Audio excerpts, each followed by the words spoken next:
In the heart of Yorkshire, our health service is hard at work. Emergency department, Barnsley Hospital. Relax, mate.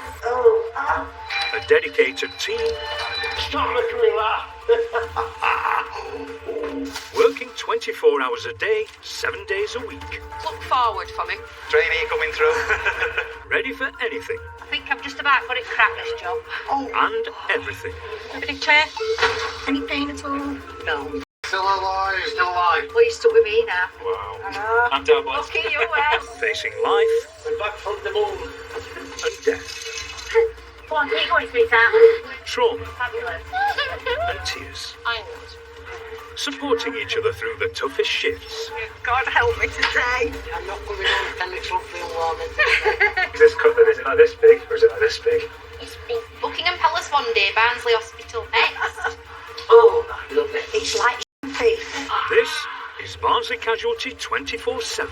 God bless the NHS.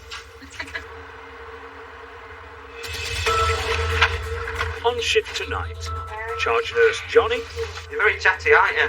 Yeah. Yeah. Do you like school? No, you don't like school. consultant Dr. Laura Buxton, You suffer with your heart. Yeah. and advanced clinical practitioner Chantal. Sat in wrong place today. So get ready to share a shift I need to get some people out of resource. This is stupid. with the team at Barnsley Casualty.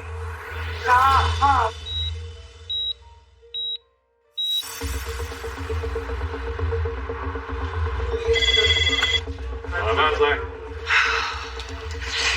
5, 6, 7, 8, 9. This morning, Sister Jane has lost count of the number of times the red phone has already rung. Hello? Emergency department, Barnsley Hospital.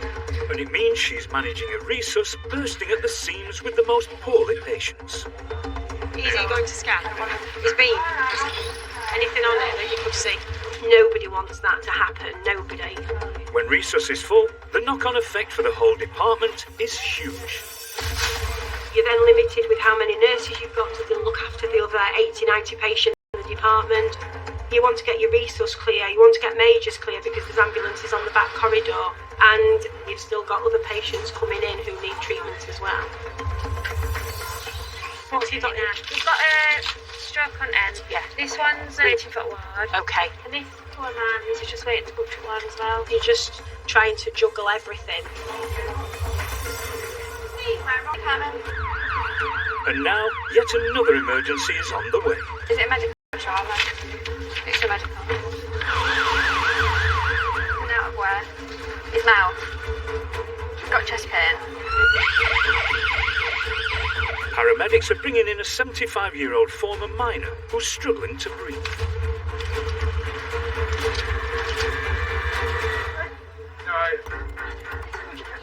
Terry has an incurable chronic lung condition known as COPD.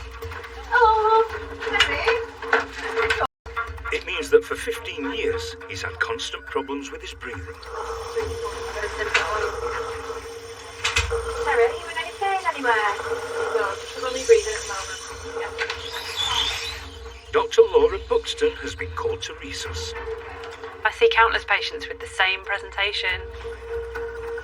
Back pain or chest pain or headache, but they're all different. Hello, sir. I'm Laura. I'm one of the doctors. Nice to meet you. It's about being able to find the nuance that is why that person came to see the emergency department team on that particular day with that particular problem. Just have a little minute. That's it. Keep going with those breaths. But what Dr. Buxton discovers isn't consistent with usual COPD symptoms. His chest sounds quite wet. Actually, not that wheezy. Yeah. If it's not just his lung condition that's causing Terry's breathing problems, she needs to urgently work out what is.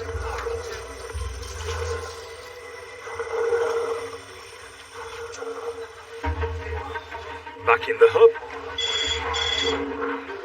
Sat in wrong place today. clinical practitioner Chantal is taking another emergency call from paramedics. You're looking in yourself. They're bringing in an 84-year-old who's had a very nasty fall. Pop him through at hub and then we'll assess him.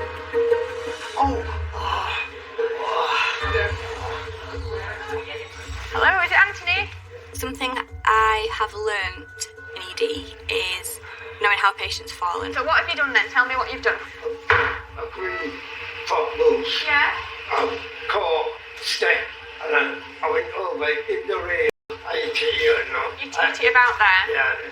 I hear something go and then I just fell off clouds and all my shopping were on top of it, yeah. There is an element of detective work. When I try to move this, it hurts, you know. Any pain in your pelvis? No. It could be that they just tripped and then got an injury or a break. Well done, well done. Heart. And can you move your elbow or not? No. No. And then can you put your fingers like this? Push me out. Medical practitioner Chantel suspects a broken shoulder. Right, let me have a chat to them orthopaedic doctors, okay? And I'll come in and tell you the plan. So Anthony is taken to radiology for an X-ray to find out exactly what's happened.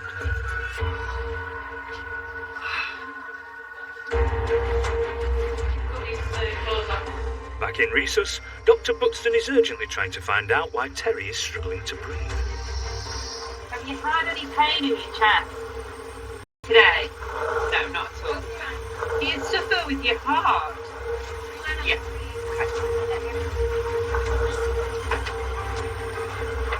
I don't think this is all an acute infection of COPD. My feeling was that there's possibly an element of pulmonary edema going on. It looks like a candidate for flash pulmonary edema. Yes, cool.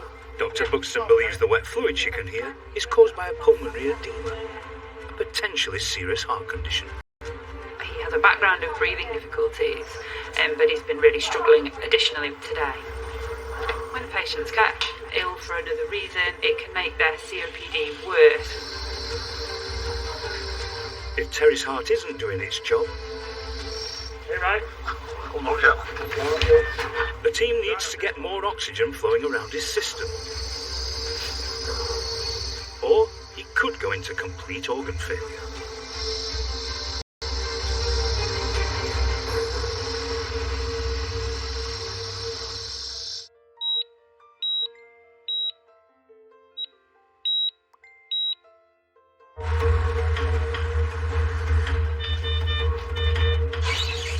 Oh my God. In Barnsley Casualty today, the emergency red phone is ringing non-stop, I need to get some people out of resource. This is stupid. and a full resus is putting extra pressure on the whole department. Just, do what you can. But in resus, 75-year-old former miner Terry has an incurable lung condition and is struggling to breathe. Try and keep going forward. No, it's on it. Come on. Lift it forward. That's the one. Like that. In Barnsley, 1 in 8 emergency admissions are caused by COPD, but Dr. Buxton suspects it's a new heart issue causing today's problem. He's not well enough to be wheeled up to X-ray. So, it comes to him. Hold your breath. X-rays. That's lovely. It's usually caused when the heart isn't pumping effectively enough and you get this backup pressure of fluid in the lungs. Sitting upright is not helping Terry, so advanced clinical practitioner Cheryl suggests they try a different. You're going to be the boss of this move. We'll only go when you're ready. Right, Terry, nice and steady. When you're ready, bring your legs round. Just do it in stages. You don't have to do it right now. Just wait. Alright. A minute. Okay. It might help make him more comfortable, Right, just wait then. Just sit there and wait. but his breathing seems to have got worse. We don't have to rush. You're not going to have to move after this now, I promise you. Just have a minute there. If you're breathing at the minute there as well, I think. Up your nose, Terry, and out your mouth. The way he's feeling is not good, and it makes you panic as well because you feel like you can't move the air, you can't breathe, of course, and it's quite a nasty feeling for him. I'm going to swing your legs. 1, 2, 3. Lovely. Like that. Clinical practitioner Cheryl has the results of Terry's X-ray and blood tests. It's not telling me an awful lot, except that it looks like he's got quite a lot of fluid on board. But looking at the patient as opposed to that, he's struggling a bit. So I'm going to go and listen to his chest. Darren, are you okay? If you were, try and relax again.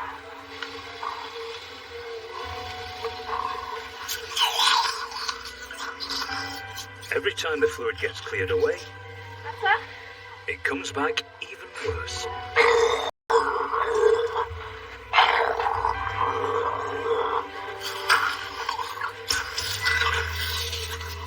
So much fluid.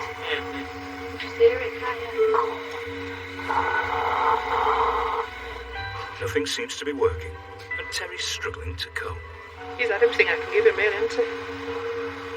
It's getting worse.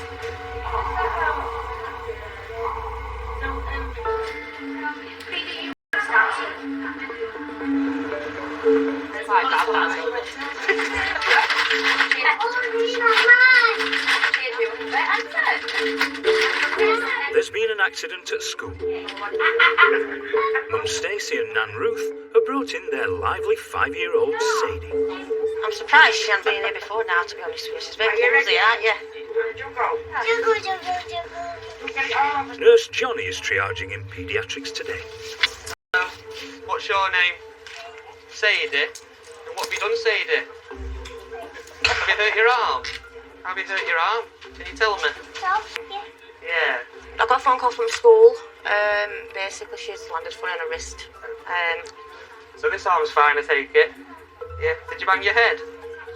No, was it just that one? So, it is quite swollen, isn't it? Can you wiggle your fingers for me? Good girl. So it is quite swollen, it does look a bit deformed. So, is she allergic to anything at all? Spiders. You're allergic to spiders? Right, well we'll make sure we get no spiders then. So, but we need to go for an x-ray, okay? And then we'll take a picture. Who's going to do it? I'm going to do it. I'm going to get a big camera, and you need to say cheese, and then go ch-ch, and take a picture of you. Is that okay? Superstar. You're very chatty, aren't you? Do you like talking? Yeah. Do you like school? No, you don't like school. No. What do you like playing with at home? I like playing with my trampoline. You like going on the trampoline? Yeah. And do you go really high? Yeah. And can you do lots of flips? Yeah. So you're going to be a regular then in A&E, I take it then? Yeah. Right. Let me go and sort that x-ray out. Okay. Right.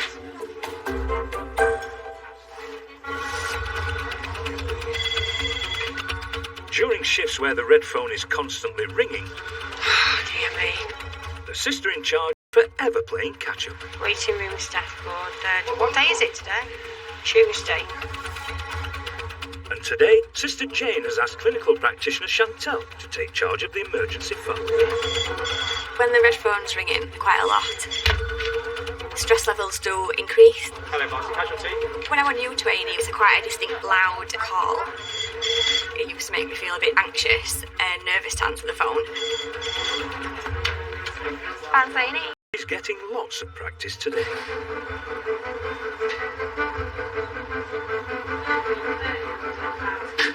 Is it red? It is. It's not royal. It's not Oh, blue. In cubicle 5, her latest emergency needs to let his son know he's in hospital. It's me, love. Agony. No, it's my left shoulder. I tripped up on both. And he's been for an x-ray on a suspected broken shoulder. But somebody will have to look after your mum. I can't now. The primary carer for his poorly wife is worrying about how they're going to cope. What?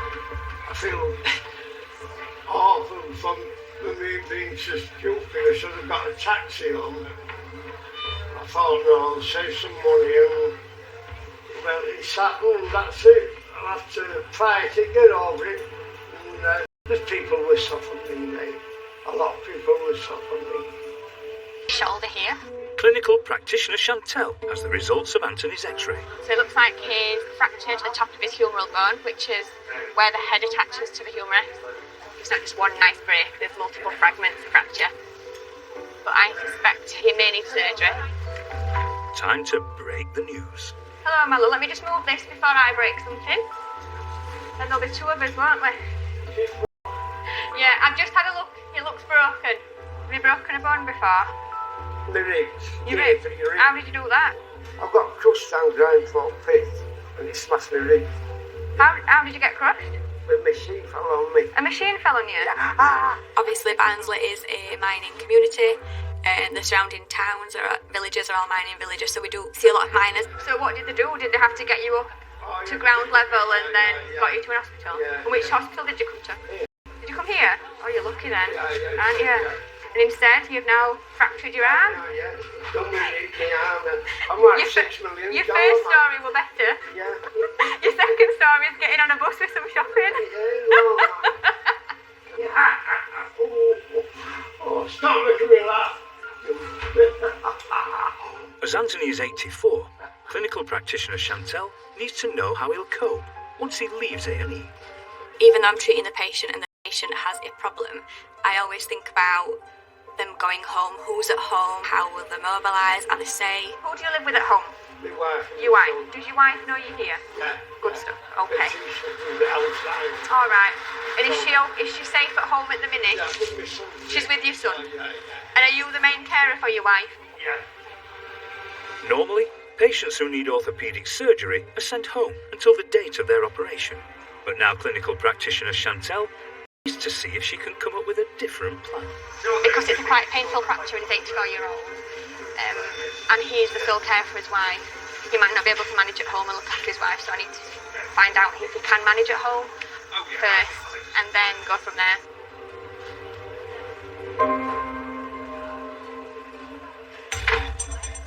Okay. Working on the other side of the hub is a team of emergency nurse practitioners. On busy days like today, they can be the only thing stopping Casualty from grinding to a complete halt. We do about a third of what attendances we get here, and we do everything for them, whereas the rest of the department, the patient gets triaged by somebody else, then they'll get seen by our doctor, and then your nurse will go in and do a treatment, but we do the whole thing. We just crack on. Waiting to see Nurse Becky is 26-year-old Elliot, who was doing some building work on a house extension. I was grinding away at some brickwork. Literally a second straight in the face. But he's hoping his day isn't going to get any worse. I don't want a massive scar on my face. I've been non-stop looking at it, dreading what's going to be the outcome, really. Elliot, please. Hi, lovely, come through. Yeah. Come and take a seat for me.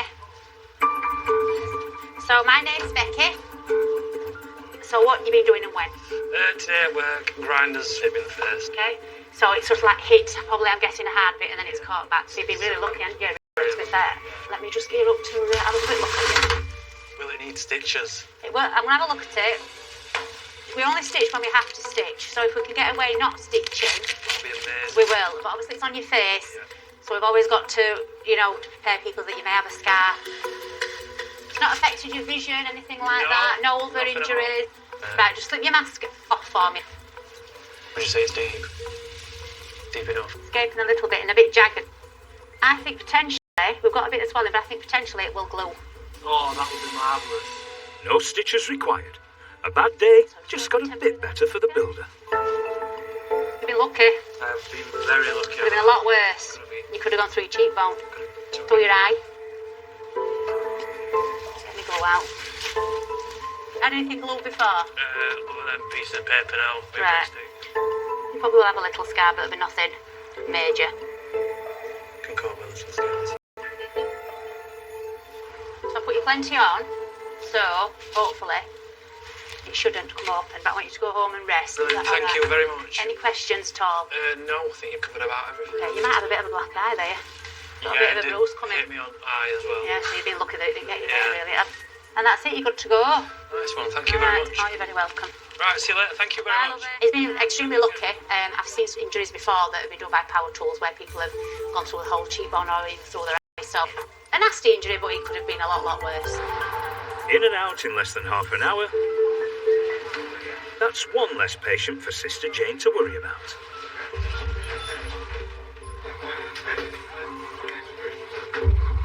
Back in resus,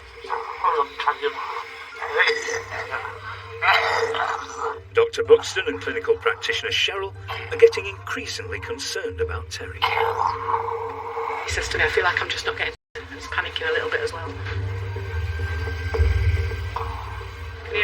at, yeah. Bless him. They're worried Terry has left it too late to get treatment. Clinical practitioner Cheryl thinks it's time to call his family. Tracy, your daughter.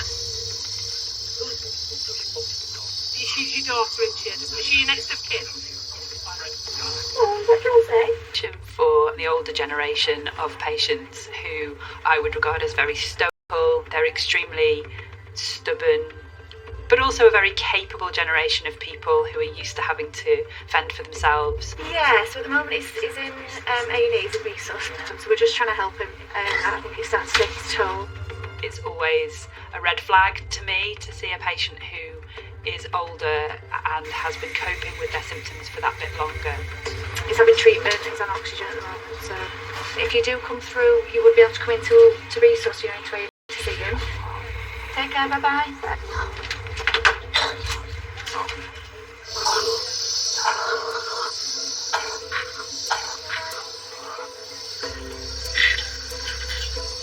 With Terry's lungs constantly filling up, it's like he's drowning.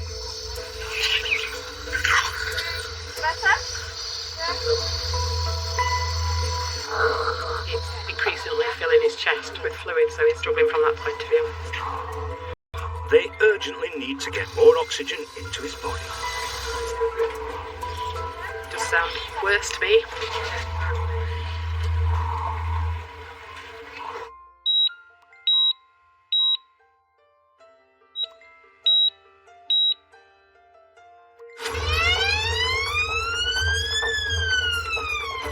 In Barnsley Casualty this afternoon, the red phone hasn't stopped ringing, which means resus is full.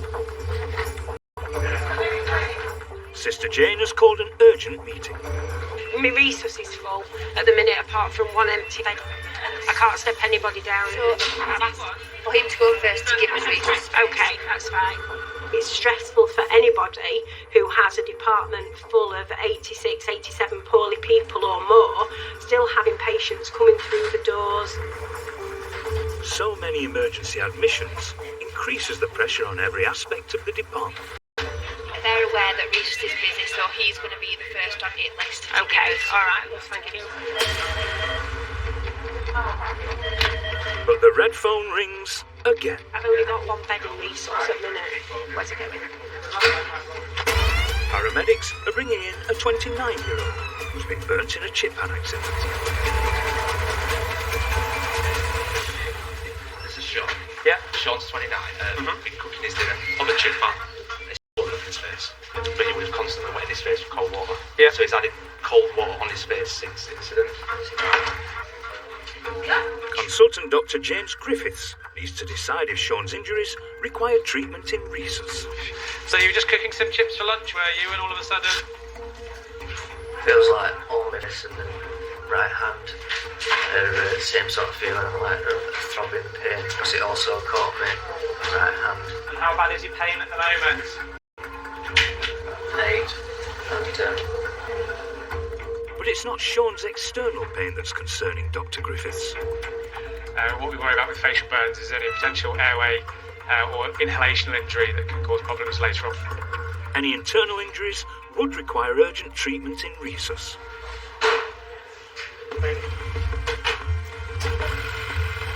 But in resus, there is some good news at last.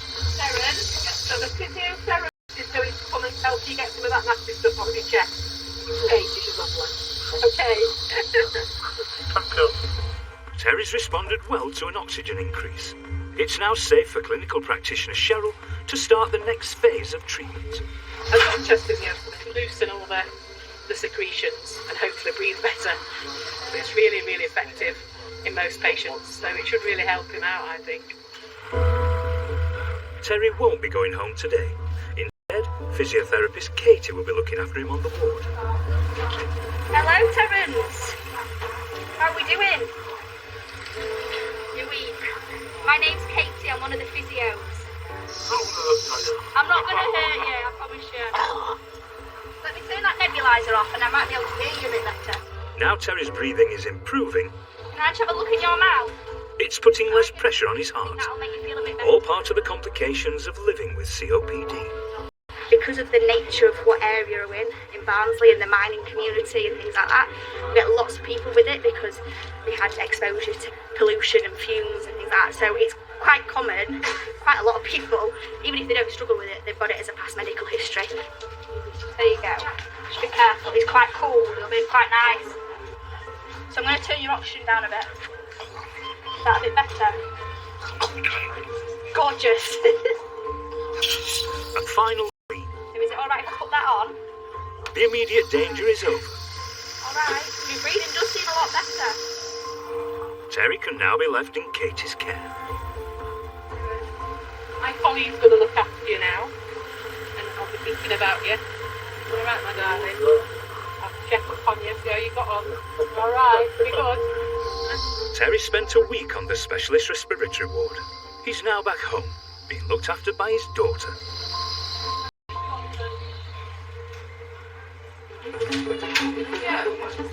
In paediatrics, Stop doing that with your eye, please. Stop. 5-year-old Sadie is back from X-ray.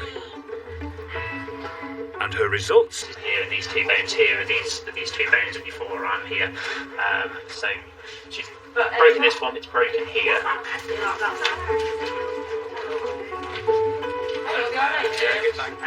Hi. Managed to operate doctors. We've definitely broken the two bones in the forearm here. Yep. We're just having a bit of a discussion about what we need to do here. Sadie, when did you last have something to eat or drink? That don't sound great. You're not thinking about an operation, are you? The discussion is we need to put a cast on it. The question is whether it would be safe to give her a little bit of sedation and put it in a slightly better position now, or to leave it in the cast is essentially the question. Right. So I'm just kind of liaising with my boss here. Identifying the problem was simple enough, but with so many emergency patients in the department, deciding how to treat Sadie is much more complicated. We're just working out whether we had the ability to manipulate it in the emergency department rather than doing it later down the line in theatres, but we don't have the space and resource to do it. While they wait for an orthopaedic appointment to be confirmed, the team in A&E will temporarily patch her up. So the plan with Sadie now, we're going to put a temporary pulse on, and I think she's going to come back tomorrow morning, and she'll go to theatre, and they'll do the manipulation there under anaesthetic. So unfortunately, this is only white. When you come back, you can pick your colours. Okay? You put your hand in there. Oh, well done. Then I'll bend it. Superstar. While Nurse Johnny applies the cast, That's it. And let's just move around just a touch. It's just elbow, sweetheart. That's it. Superstar. Well done. he needs Nurse Molly to help distract Sadie. Do you like stickers? No. What about a certificate? I'm pretty sure I've got some snazzy certificates with an ambulance on. Sorry, Jim.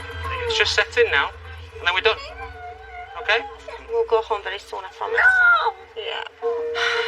Right. You stay there for 5 minutes, okay? I'll take you back down. Cast on. I certificates so that you've been really brave. I've got your ambulances on. Is that alright? Are we happy with that?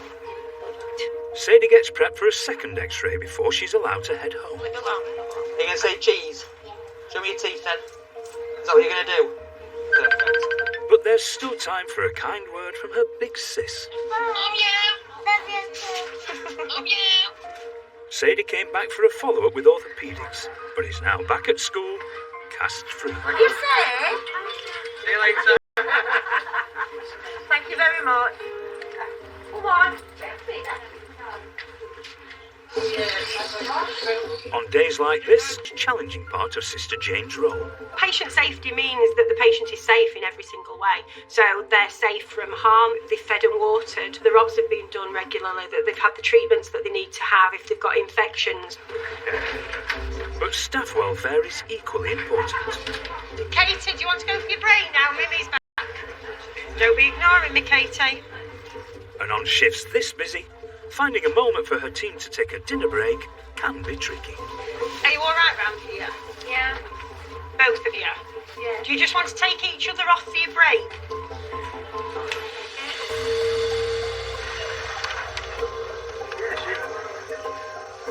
Hi, love, it's Chantal at ACP's in A&E. In the hub, clinical practitioner Chantel is trying to balance what's best for her patient Anthony with his caring duties at home.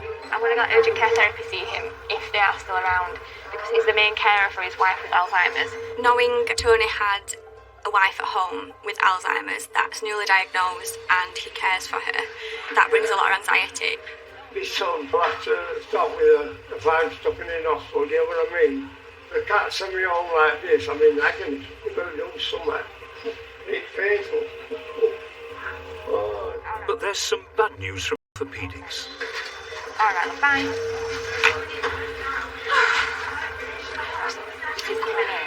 No. Today's been busy for them too, and there's no space for him to stay overnight on the ward. So the plan is to give him some painkillers. Let's get a sling on him, let's see how he's moving around, and we'll see if he's okay to go home and have a chat with him what he wants to do. Worst case scenario, we can't manage, then we'll have to come back into hospital. So, the orthopaedic team, they've had a look at the fracture on the screen, and they're happy that we can send you home in a sling with some good pain relief. It is 7 o'clock now, and the physios and the occupational therapists have gone home, and it would have been very ideal for them to have a look at you to see if you can manage at home with simple tasks, because you are the main care of your wife. Okay. Yeah, that's completely. Yeah, and I don't want to send you home if it's too painful. I don't want to go on like this. No. I've got to handle. No. So what do you think's best? I'm better off something else for if you have it's best to. I think so as well. Yeah. Clinical practitioner Chantel will have to find a bed somewhere in the hospital, So we know but that's only half the problem. My worry is now about your wife. So if you're in hospital... My son, he might do. He try to get some time off work. Right, that's it. Paul. Is it Paul? He calls his son to make sure. He wanted me to speak to you just for me to update you, so... It is quite a painful fracture, and I'd be worried that he'd manage at home, especially with your mum. If it were my partner or my mum or dad or grandparent, I think I'd have them same concerns, so I can empathise. To you, Paul. Bye. Okay. You're the captain, man, love. I'll let you know when it happens, alright? Hello! Anthony is prepped to head up to the clinical decisions unit for the night. You do realise have a cuddle, you in? Yeah. Ha! Oh, you doing it? You were great fun, Tony. To get down? Yeah. Well, don't tell them women wolf whistling at you, do it? No? In the end, Anthony didn't need an operation, but he did spend 12 nights in hospital. He's now back home recovering with his wife. Oh, he's lovely. Oh, he seems more chirpier than I would be if I had got that fracture. He seems like he's made of tough stuff.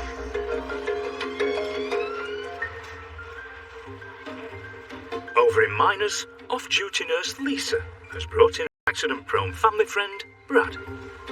I've got so many scars on my body. It's your own fault. You're a liability.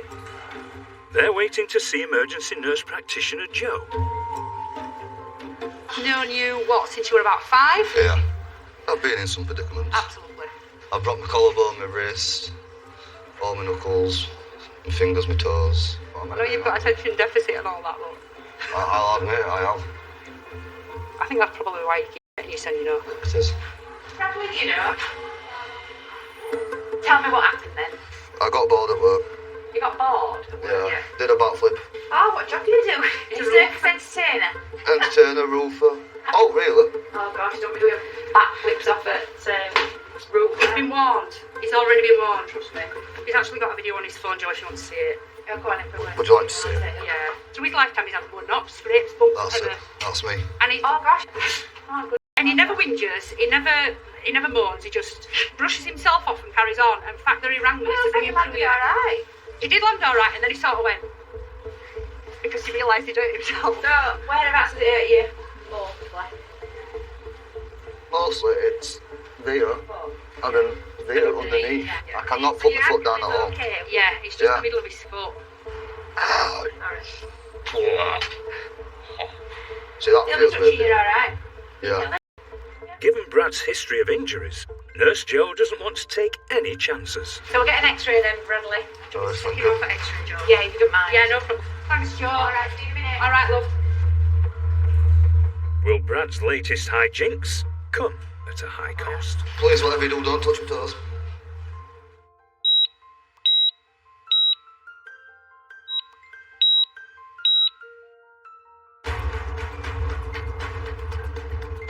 Casualty this afternoon. There's pee all over there. Sister Jane has had one of those shifts. It's just a man who's come in who's just weed all over the floor. He's obviously intoxicated. The red phone emergencies keep on arriving, and there's now just one bed available in Resus. Real love, you alright? Which isn't good for me, is it?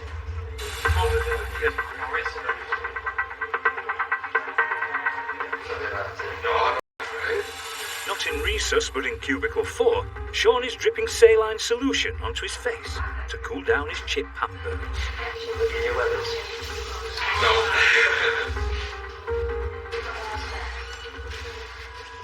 Dr. Zafir Yazdani is going through the oil burns protocol. It's important for me to know exactly what led to that event. We are talking about oil, so oil is going to stick to your skin. It will keep on burning your skin until you wash it properly with cold water. Just a big bang, and it just went, obviously went into the face and my hand.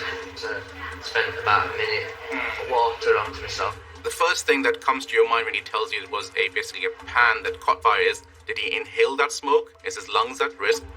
Was there any smoke when all this happened? Any burns inside your mouth at all? Any oil that would burn right there? I don't think so, no. No. There was no black smoke around or anything when all of this happened? No. So in terms of your breathing, you have been fine. Looks like Sean might have had a lucky escape.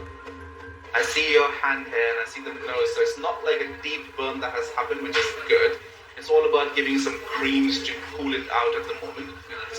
But as Dr. Yazdani is still in training, He had slightly chip hand, is that right? Yeah, and chip on one.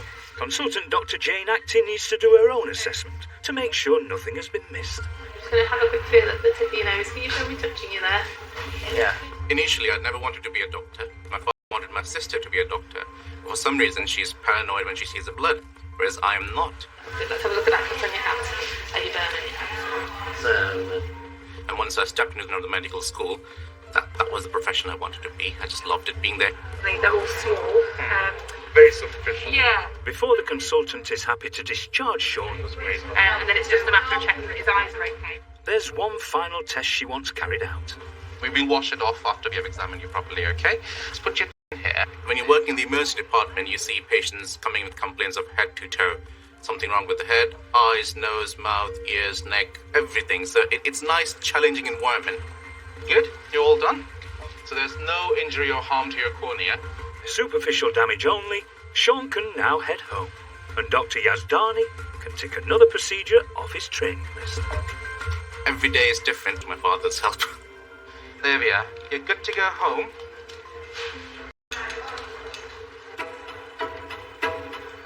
I have patched you up a few times, lad, haven't I? Oh, yeah. Yeah, you have. But there's certain things I can't patch up. Such as this one here. Yeah, exactly. Nurse Lisa is spending her day off with family friend Brad in A&E. He has literally done that move Since hundreds about of times before. Landed it perfectly every time. It should come with liability insurance. Yeah. I bet it's not, bro. I already can sense it. Yeah, I sense it. You need to get a can of man. Nurse Jack has the results of his x-ray. What's this little thing you've got? Oh, you've got some little screws in there. Can I take a picture of that little screw in my foot? Yeah. Because me and my mum were having a debate earlier whether I've got screws in my feet or not. And I told her I have. Clearly you have, look, yeah. What is it? Yeah. So, I can't see anything broken at all. So, I think you've got a soft tissue injury. So, you landed funny when you were doing your acrobatics, and I think it's just bruising and swelling. So, it will get better, but it can still take 6 weeks to get better. Yeah. Here's some crutches to help you get around. Good stuff, but yeah, impressive backflip. Home in time now, tea, Bradley. Get in. Straight to pub now for me. Absolutely not.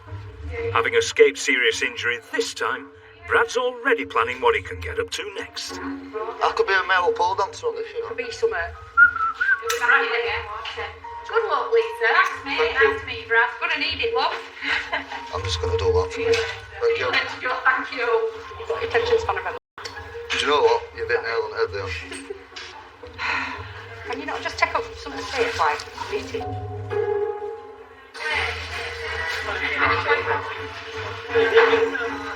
Shauna come back from her break next week.